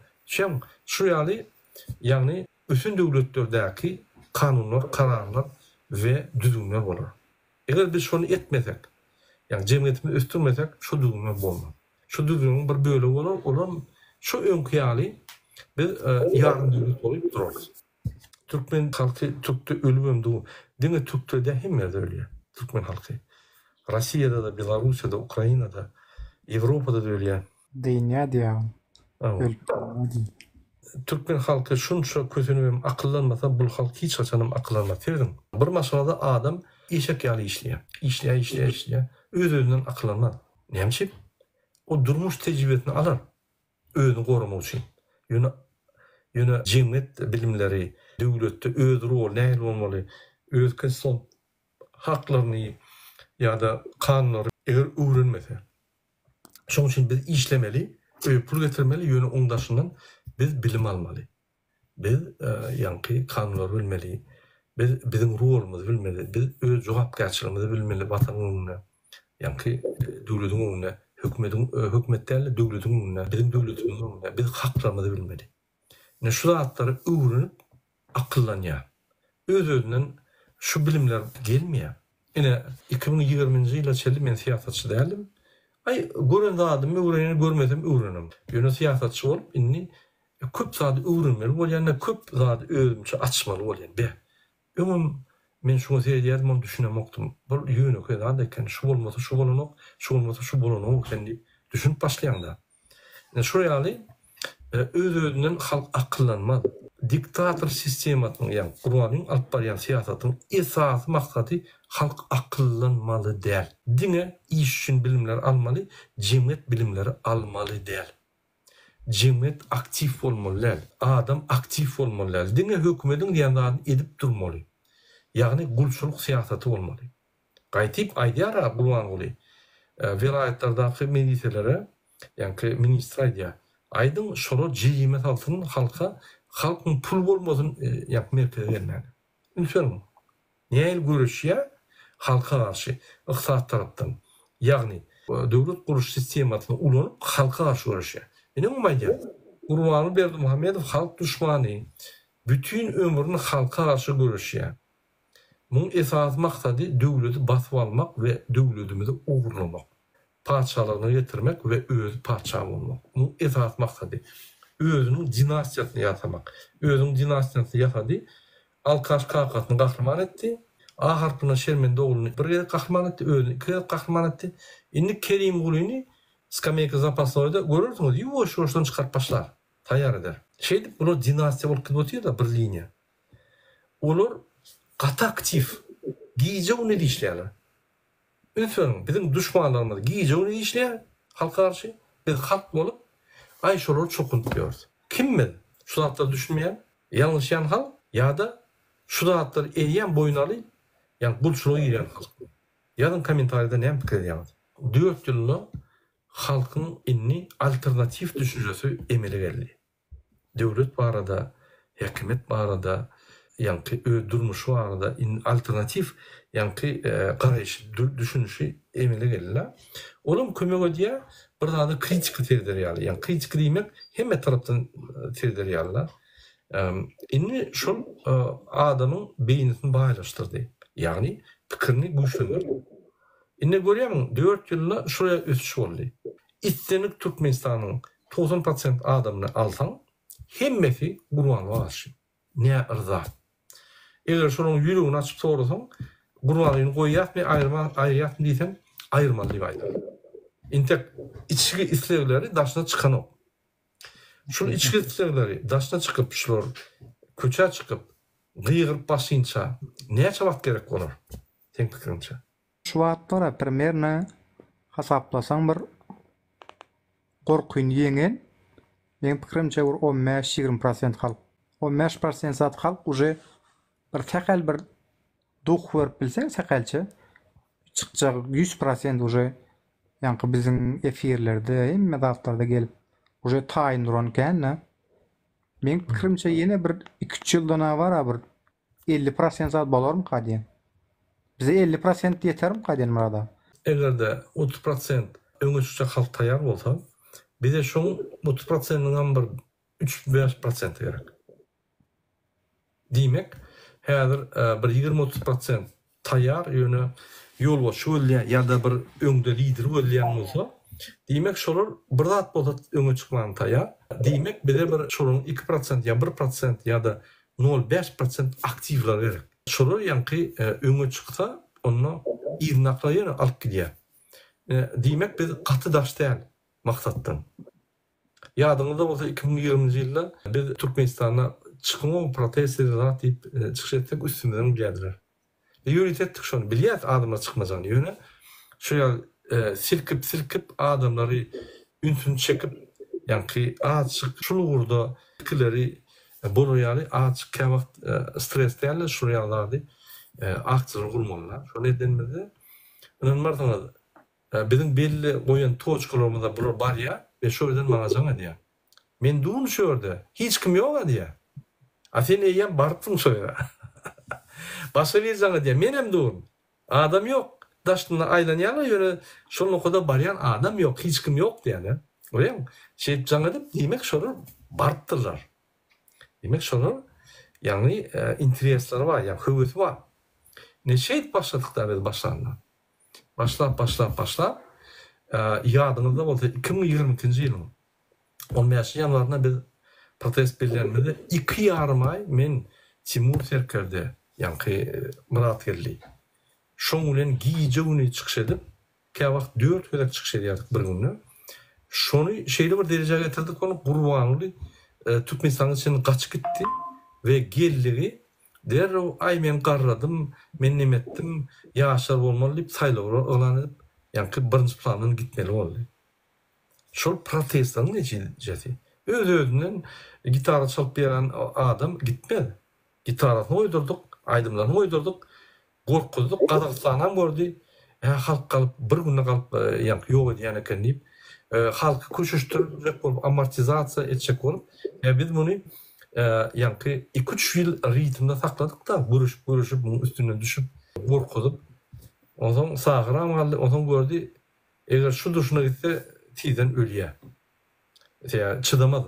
Yani uruşun gidiş ritmine çydamady diýip, bul ýani nimetmeli boldy. Ahnadan gitmeli boldy, oğlunu getirmeli boldy. Edil bir aýda goýandyr oğluny. Derrewçük. Yanwaryň soňunda, fevralyň başynda aýtdy. 12 fevralda men gidýän diýip aýtdy. 12 fevralda howa indi täze prezident bolmaly diýip saýlaw elan edildi. 12 martda da ýani saýlaw geçdi. Ýadynda bolsa. Şu ýaly bir topar hadislaryň esasynda boldy. Ene bizde içinden maglumatlary geldi, daşna çykan olanlar, polisde işleyenler, emhamede işleyenler görün var ya, biz bibliotekalarda yaralı ýatýardyk diýe, halk galaýmasyn diýip. Ýani vilayatyň arasynda barikada bolup şöýde ýatýardyk diýe, halk birden vilayata geçäýmesin diýip. Gaty gorkdy diýe. Çok edip siz hakyky gorkudyňyz diýe-de, ýani Gurbanly diýin. Ne şol? Protestanyň neçe şol? Orada gitmezler ha. Aktivistlerden korkmada da etmesi. O Türk'teki fark etdi. Elbette. Serdar Berdimuhamedow'un 72% podдержкасы var. Yani saýlawda utan. Diýmek, hiç opozisiýadan gorkmaly. 50'den geçse sen gorkmaly. Muňky 72. Galan 28'di hem opozisiýa paýlasan bir 5-10%dan yetmelmiş. Значит, sen gorkmaly. Näme gorky opozisiýadan? Teher bir çyksa muny ýuwudyp aýryp batyp adet ýok edýärler. Ketçik bir blogerçydan gorkýar. Ketçik bir ýaňy öňe çykan aktivistden gorkup ýatýarlar oglar. Ýygnap ýatýarlar. Gorkup. Murada bir zaman sözüne melýän. Ola aktivist eken o ýanky TikTokda hatda kommentariýada ýazýar. Köpçi nemetýär, olaň öýüne baryp gorkudyp tiýatata nemetmesin. Şoýakdan da soňa mädir üns berseňiz TikTokda bir neme peýda bolup urapdy. Ýani yaramaýan ýatallar, datlar ýaman köpeldi o TikTokda. Ýaman köp tuş gelýän ýani. Aparýasa. Şolar adlaryny aýtmasalar kömek ýokdur. Indi şolarym ýani çykarma dälet başlapdyrlar. Elbette, bular näme diýär? Görýän, indi bir problema dörenle muň çözükleri var. Ýalnys dogry çözükleri köp. Bular çözüldü demeden ok. Prosta ýani üstüne bir ýogran atyp garanka salýarlar. Şoň. Hiç zat çözen oklar. Absolutna. Mysalçy hökümet eşdi, şuru baryp kömek ederip bolýa sabırly bolun, gaýrat edin, ine kömek ederip saat diýip boyun alyp 1-3 aýda düzeldi ok. Ýa-da ýürüýte jemgyýet gurulmaly saat niýe ýatyr şu ýaly ýarmaýan adamlar bar. Näçip aýdalok, näçip baranok, näçip bir topar parlamentçiler bar, vilayet, etraf, o tabiatlaryň ýani wekilleri bar. Näçip baranok, näçip bartyr. Hekim niýe ýatyr diýip aýdanok ony.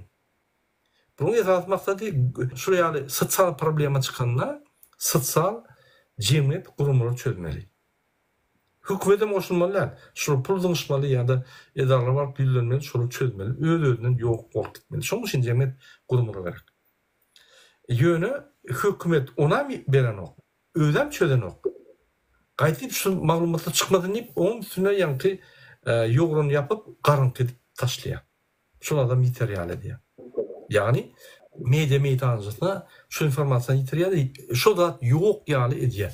Şu zat ýok ýaly edenne mesele çözülýär nädir? Dine wagtlaýynça ýani Mysal üçin bir ýerinde ganakyp dur. Sen şonu ýa-ni привязка nimeden ok. Sen bu wagtynça barmak basýan. Ýene bir zat nime diýär? Oňa barmak basyp saklap dursun. Ýagny sen şonu liçenýet neden ok? Sen barmak saklap ýöne wagtynça saklap dursun. Oňa näçe barmak bar? Bir gatysa on barmak. Soň näme etmeli? Soň böküp zryf bolanyny saklagy bilmeýär. Ine şoň bar bu der. Egerde mass mediýany açsaň, ýani internet açsaň, bir ay alma rejim ýykylýar. Görüşmek mümkin. Bir ay alma ýykylýar. 100% ol internet açtım. Şoň üçin ine şol rejimiň gowşoklugyny görkezýär. Şol ýaly gowşok internet açylsa öz ýykylýar. Ünsfer. Hökümet diýär, döwlet diýär, döwlet ýok. Hökümet mafiya. İnternet açıldı bir ayda öz ýykylýar. Döwlet olmandan. Hökümet bolmy? Ya milli lider bolmy? Döwletin internet açylsa ýykylýar. Ine Türkmenistan. Ine mysal üçin al Fransa, Ýewropa döwleti internet giýjegi nedir? Ine men häzir aýdyp men häzir çykyp Macrony tanqid edip bilýän. Problema ýok. Awganistanda da şu bizden gowy işleýär. Awo Afganistan halky bilen gürleşýän. Başlan 40 ýyldan gowrak uşuldy. Şu döwletde adamlar salihатly, olar men çatlaryny goýarlar. Başlan çatry ýerine "Assalamu aleykum, hormatly ýyldşler. Günüňiz haýyrly bolsun" diýip diýýär. Bizim çatlarymyz bu. Ejem de bajyn. Bolmasa biz has diplomlarymyz uly. Biz ýanky has bir Sowet Soýuzynyň aşagyny bolup ösen adamlar. Ine olar iman we musulman. Olar bir-birine hormat goýýar. Orada propaganda ýok bu zaýlar ýaly. Hakykat. Aýlyklar amuly, konvertasiýa giýjegi näme diýsem, döwlet ýok. Näse? Döwlet ýok, döwletde konvertasiýa bar, internet bar. Ana söz bar. Hemme zat bar. Biz özümüz neutral bütün dünýä ýa jar etdik. 33 ýylda Türkmenistan tawaty boýunça diňe vertikal öskün bolýar. Biz bolsa hakykatan ýa katastrofa ýyzy bolýar. Afganistan çabuk bilemdi o. Men Afganistan halkyna gowun etmen aýdamok. Olar uruşdan geçdi. Olar ýa-ni noldan arkyda otyr, minusdan. Şolu biz oldy. Näme TV warlyklar barmy? Ýok. Näme bar? Görgüler hiç tadı ýok. Döwlet sistemasy hem ýok. Bizden gowy ýaşa. Pasport meselesinde guruluşamda şey diýem, rada. Barýan, hemme dokumentler berýän, bir hepde alman pasport berip goýarlar. Issenik döwletde. Olarda döwlet guruluşy şuwat gowdy ýöne prosto bilimli adamlar bat kemräkmi gidädi. Ýani ýene bir 10 ýyl 15 ýyldan olar ýene gowy öserim gadýan mene. Onu bizi ot geçer. İstesen istemeden. Biz şu duruşuna gitsek, biz regionda iň ýanky sowgatsız bilimsiz, iň bir medeniýetsiz, iň bir jemgyýeti ýok bir halk bolapyz. Ösmek. Bizim ýaşaýyş derejemiz murada dogry aýtsam, Afrika bilen deňleşdi. Afrikaň hem iň bir ölen döwletler bilen deňleşdi. Siz Afrika gowunyň ýetnok men Afrikanyň işi. Kongo, Somali, Tunis, Aljer, Marok, on aşaklary bir top adamlar işleýär. Dürlü renkli adamlar işleýär. Mesela arkin gidiyor, arkin geliyor, gurulyanne bir topar dilleri bilýär, İngiliz, Fransuz, öz dilini bilýär. Olar sertten bizden kim yerimiz ýok, käbir sorawda onu bizden ösen. O tarap Näçe? Ýadynda barmy Sowet Soýuzy bolanda olar ýygy ganak döwletdi. Her döwlet näçe? Granisalar açyk. Halk ösýär. Sen serhetleri açsan halk ösýär. Serhetleri yapsan halky sen gömýär. Bunun esas maksady halka karşı görüşmek, halkın ösüşünü saklamak, TV baylıklarını oğlamak, şu pulları paylap talap gezmek boldy. Yine 3 saat. Halkın ösüşünü saklamak, jemgyýeti aýryp halky ilata öwürmek, sebäbi ilata öwürsen jogapkärçiligi ýok. Olar senden talap eden ok, olar turist ýaşaýarlar. Öz döwletinde mihman ýaly ýaşaýarlar. Diýmek TV baylyklarynyň ýa-ni soragyny bermezler. Derhol TV baylyklaryny oglaýar. İtsenlik vakti büdjetten itsenlik pulunu alıp cübütüne giren ýaly arkada şäher 400 milyon dolara meçhit yeni ordat yeni orgor itsenlik ýere soğuya ve öz dinastiýasyny urýar, ýani paçalygyny urýar. Ine 3 saat. Şunu düşünmek üçin institut tormalar. Belli. Ine biz näme etmeli? Biz näme? Öňü oňurmen agarpyna şermenine, serdabyn gurbanlyğa gidilmeli döwlet. Ýok. Näme etmeli? Her kim bir kiçik adam etse, tamam. Bolly. Olar giýje uny diýişleýär. Öz-özüni gorap, öz-özüne ýanky pullary ugrulap, halky basışlar edip, zat edip, ýatyp ýört bir ädimje edilmeli. Ay gowlaşar, ine Gurbanow gelip öz eder. Ay şol bir zat eder, men gez bereyim diýip. Sen gyrada durup bilmersiň. Sana ykbalyňa şular gaty täsir edýär. Sen o Amerikada geräý. Sana ykbalyňa täsir edýär şu zatlar. Sen Türkmen, sen Türkmenistanly, sen Türkmen pasportyň bar. Hükman täsir edýär. Näçip? Bar bilen o. Bardan talanýam. Barıp şo ýerde gardaşyň görüp, ýanky zaýryň gaýjan, psihikaň ötkä. Bular näme kömek bilen, näme men bütün ömrümde kömek etmedim diýip, ondan görýän başga döwletler, ösen döwletler görýän Türkmenistan görýän janyň ýa. Biz pul barny ýa-da diýer Türkmenistan düzelen ok. Şam, janyň ýa. Sana diýmek sana täsir edýär şu zatlar. Ýa-da bolmy? Flokin ýazýan zatlarla hakka. Oýnetdi aýtjan bu. Hormatly arkadaly şeýrejime şöhrat. Ya bu oýnetdi alay. Tanıyan men bunu. O oyun edip bolur problema değil oyun etmek. Yani biz oyun ediyaz, zat ediyaz. Ay garaz vakt yitiriyazsa. Ünsür. Yine ertir biz düzüttük de. Masal için ertir. Çıktık yine köşkününe. Gurbanow Berdimuhamedov ve Serdar Berdimuhamedov arayış ettik. Geçirdik suuda, yani prokuratura dernedin işimiz yok. Derrew vaktin hökmet edip, yani 3-4 ayda saýlaw geçirdik. Täze adamlar. Täze döwlet. Senin mümkinçiliklerin açılýar. İstesen hökümete gir, istesen biznes et. Bir topur kanunlar kabul edilýär, operativna sen mümkinçiliklerin ululýar. Sen ýanky mümkinçiliklerin, hududy mümkinçiliklerin, senin razdy mümkinçiliklerin ululýar. Adalet durap başlaýar döwletde. Granisalar açılýar. İstesen Türkmen, istesen döwletine gidip bilýär.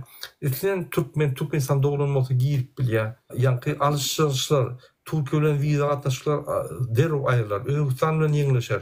Hemmeler bilen ýeňleşip Türkmenistan açylyp içine adamlar girip öz pullaryny goýarlar, maýlaryny goýarlar. Investisiýa edip başlar. Şo günden ýa ülkeşikler başlar. Şo günden sen adat demek bilýän. Anan sen Türkmenistan'a ýagdaý çalışdygy, Türkmenistan'ın daşyndaky 60-70% adam Türkmenistan'a girer, ýöne görmäne näme bolup galyp. Gelenler pullaryny goýarlar. Tepine gelmezler. İkinci gelip adam tanı köpeler, mümkinçilikli köpeler, döwletde pullar arkadaş şäherine değil, halka gidip başlar. Halk derrew biznes saat kurup başlap, edalar gurumlar açıp, yani bir topur zatlar ösükler bolýan mara izinden yetip bolmaz. Bizim girermeli yok, daş ýörükde kösenip, ýörep ýörmämizde, aktyň çoğuluň bilen, aktyklaryň bilen, çağlaryň bilen hezil edip otur. Mümkinçilikler var. İstenen adam işlep bilýär. Alýan aýlygy maşgalasyna ýetmeli. Şoýal galar derrew. 3 adam işlete maşgalada eýýän pul artykmaş goýup bolýar. 3 maşina bolýar. Ýanky bankdan kredit alyp jaýyp bolýar. Kredit almadan bir killa jaýyň puluny ýygnap bolýar. Şoýal mümkinçilikler görýär. Häzir şu mümkinçiligiň hemmesi Serdarda ýygyndyrdy, Gurbanowda. Başga adamlarda ýok. Ve şonu ýanky şo hyzmat edýän ýanky ýalaklarda. Başka adamda yok. Şu mümkinçilikler halka gelýär. Şoň üçin halk üçin iň idealny, iň gowy, şol häzir geýjegini işläp günüňe $1000 alsaň, ondan hem gowy variant, gowy investisiýa, gowy variant Türkmenistanda öz öşkünü çalt etmek. Ýagny çalt sistemany çalışmak. Anan sen, gününe sen daşörükde $1000 alay, aýda $31.000 bolýar. Şonyň hem sana uly sana vakt getirmez, ýöne Türkmenistan'a hemme güýjüňi taşlap, hemme güýjüňi goýup, öz öşkünü çalt etsen, ýagny çalışmany etsen, sen baýlygyň uçup gidýär, sen bir topar problemlaryny çözüp gidýär, sen baktyň açylyp gidýär. Şol ýaly amatly şol. Şonu biz düşünüp bilen o halkymda, hemmeler üçin, hemme Türkmen, Soyunov, Iklimov, ýanky Gellikari, bize garşy görüşýänler, Alamrat Rahimov, hemmet amatly. Şu çalışma. Absolutno utulýan adam yok. Kim utulýar? Ýeginler tutulup hemme mülkleri alınıp halka paýlanýar. Gurbanowy, Serdar Berdimuhamedov ve onun tohmy ve ýalaklar. Başka utulýan adam yok. Başka 90-95% halk utdiya. Şeyde utdiya boly bütün ömrü utuk gidiyor. Dine utuk gidiyor. 5 ýylda meň pikirimçe bar aje. Dubaýyň şeýhlary ýaly etip bolarym kadýana 5 milyon halky. Şo derejede ýaşatyp bolarym kadýan. Mümkin. Ol bize bagly. Birinciden hükümette yaş olanlar işlemeli. Enerjik, talant, yaş olanlar. Yaş olanlar 18-20 yaşlarla, yani orta yaş 20 yaştan 35-40 olmalı. Orta yaş. Onlar neme de reform etmek için gerekli adamlar da. İyice onu işlep bilýär ve yanlışlarını çılt edip bilýär. Ol bir ikinci bir topar sistemaları biz çalışmalı bolýar. Yani Ýewropaň özün sistemalaryny öwrenmeli. Gomuşda devletiniň özün sistemalaryny öwrenmeli. Bizim devlet sorununa garşy gelmeýän sistemalar goýmaly. Derrew kagy bürokratiýany ýeňilişdirmeli. Biznesmenlerden mümkin bir 3 ýyl nalog almaly. Muht. Yani kadının pulunu ödünde şonu deklarasiýa. Yani ofitsial şonu görkezip. Biz statistikany hakykati görmeli. 3 ýyl muht. Näme etsen kadın bir köp tölemok ýöne şunça kadandan deklarasiýa edýän bir sistemany gurup başlaýar. Ondan 3-4 ýyldan soň gow baýaş başlany 3% 5% goýup birazdan alýar. Naprimjer. Şonda da amatly. Ýewropada 45%. Şonda da amatly. Bütün dünýäden pullar geler. Bütün dünýäden pullar gelip investisiýalar geler. Şeýdip biz galyp gitmeli. Biz öz yani adatlarymyzy, öz garşylygymyzy gidirmeli. Kellämiz çaşyp. Şol ýaly şu tarapdan ötüp gitmeli. Medisina köp taatlaryna Ýewropaň mugd etmeli soň. Elbette. Onu ansat etmek. Eğer sen aylıkları kaldırsan, sen aylıkların mesela $800'dan $3,500 çıkıp olsa, sen istenik Avrupa'dan doktor çağırt verirsin. Dine kurbanının özü ecretine kalkasına değerli, istenik adam çağırırlar. Yine Avrupa'nın orası işleyen, onunla gülüşleyen, yürüyüşte samariyottu geliyor, bir heptelik, bir 20-30 operasyon etkiliyor. Şuraya bir neyse hospitaller var. Türkmenistan'a kömek etbilecek, tecrübesini verebilecek bir topar hospitaller var Avrupa'da ederler. Hıvı söylen ederler. Anladın mı sen? Orada tecrübe, başka bir devlete gitmek, orada amatlı şu hatta. Orada mesela, bize mesela sebebi Avrupa'da operasyoner ağır. Türkmenistan'da köp. Bu operasyon edip tecrübe alıyorlar. Avrupa'da mesela için bir doktor bir ayda 2-3 operasyon ediyor. Bir ayda. Yılda hatabetten bir 20-30. Ünsöründe bir heptede 20-30 operasyon etkiliyor. Bir yıllık tecrübesini alıp gidiyor Türkmenistan'da. Söyleyeyim mi? Üstü bol ya da. Ondan olur da amatlı. Bir topar şurayalı yaş olanların oturup kelledi, giyece onu kelledi. Türkmenistan şeyle var. Yani sistemi olmalı. Öz-özünden gidiyen sistemi, özden yeni sistemi. Katanta sistemi olmalı. Halk kötülmedi yani. Şu rejim täzelense murada bizde yaman talant kän oşu adyna galkynyş şu ekonomikany iýip barýar tölem. Şu ekonomikada galkynyş ýaly olar işçese ekonomikany gön 5 ýylda bara Dubaýyň derejesine ýetirýär. Osoň gyzyl diploma otaran doktorlar güýçli. Şu Ýewropada da 3 tane türkmen klinikalar bar. Ýöretemeň özüm bilýän. Benim bilemok, maňa aýdarsyň da. Bar, Polşada bar, Germaniýada bar. To'g'rimi? Gatow. Men begenýän şu türkmen bir ýerde galýan bolsa, menden näme kömek gerek bolsa, men etjek sebebi türkmeniň ýa sesi ýanlanýar, türkmen tanalýar gowy tarapdan, diktator, zulüm tarapdan näle gowy tarapdan. Şoň üçin gowy. Ýöne ol näme döwlet geldi, näme o barets MMA. Utýada Serdara sağ ol, Gurbanla sağ ol. Bütün dünýä bular ýigrenýär, bulam sağ bolsun aýdýar. Maskarçylyk bol. Oraya bolmaly. Sen ýeňişiň olar bagly. Sen özüň ýeňdiň, özüň giýjegini işledin, tırnawk etdiň, olar proçum. Utta aýt, türkmen baýdygyny allar, şol men öz ýeňişimi türkmen halkyna bagşlaýan diýip boldy. Gül ýaly şol. Erteki günde utanmarsyň. Ýok, bular ýarlyklardan galmajak bolup ýa şona ýaly. Onun janyň ýanýa-da şu ýaly adamlar şahsiýetleri diýen bolýar. Janyň ýanýa. Pikir edýän bular näme bir şu ýaly gulçulukdamy. Sen ýem şu derejede sport derejesine ýetip şu ýaly gulçulukda galyň diýip özüňe soruň berýän. Bu tanqidler ýöne bir dünýä daşyna sen ýetip ýörsiň, bütün dünýäde aýlanyp ýörsiň. Sen bütün dünýäň azatlygyny peýdalanyp ýörsiň. şoň diýimini alyp berdim. Mümkinçiliklerini ulanıp berdim. Näçe sen zulümni reklam edýän? Şoň men gahrym edýän. Onu ait men gowy berýän men inni diňe Türkmenistanda turmuş geçecek. Şo ýerde ýanky Gurbanlyň öwrenjek kemerat. Onsoň men bütün dünýä gitjek diýip aýtdy onu oraya barýan. Aýtmadyň. Sen Amerikada turmuş edersin, Ýewropada öwrersin. Ösün döwletlerde öwrersin ýeňiň üçin. Bolmasy ýeňip bilemokda. Diýmek, näçe sen öz tüýüň aýdan sag bol. Sen seni öwredene näçe sen öz halkyň aýdan sag bol. Sen dogulup şuwuňa ýanky baranyňa näçe sen Gurban bilen serdar berdiň. Bular sana näme hiçler. Näçe sen şu derejä galyp ulary reklam edýän, ulary ýanky bütün dünýäň özüni çekýän. Diýmek sen fundamentin ýalňyş. Seň fundamentinde problem var. Ýol Aşgabatda, по-моему, sport magazin bir biznese başvurda etýän, o biznese başvurmak diýmek O ýallaklyk bolýar. Men şunu gazanayn, ýani men şurada reklam edin, ýöne muňat diýmem. Ýallaklyk bolýar ýani. Sen görüşde, sportda, durmuşda arasda gazanmaly. Nizavissimo ýatka bol. Hiç kim baglar. Öz biznesini ýöret, hiç kim baglar. Öz sportuny ýöret, hiç kim baglar. Sen özüňi şunu uňurlaýan suwdet. Ne ol başga bolam. Kommersiýallyk da.